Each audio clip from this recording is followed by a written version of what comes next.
মুই আর মোর বইনে আজকে পেয়ারা মাখাই খাইছি। এইটা যে এত মজা আসলে, হ্যাঁ তোমাকে কেমনে কমো। মোরা পেয়ারা লইয়া ছাদে চলে গেছিলাম। তেঁতুল, মরিচ, লবণ এইগুলা দিয়া ভালো করে মাহাইছি। একটা হাঁড়ির মধ্যে আগে সবকিছু লইছি।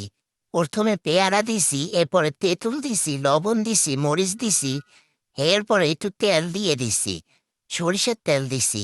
এরপরে এইটারে একটা প্লেট দিয়ে ঢাইকা ইচ্ছা রকমের ঝাঁকড়াইছি।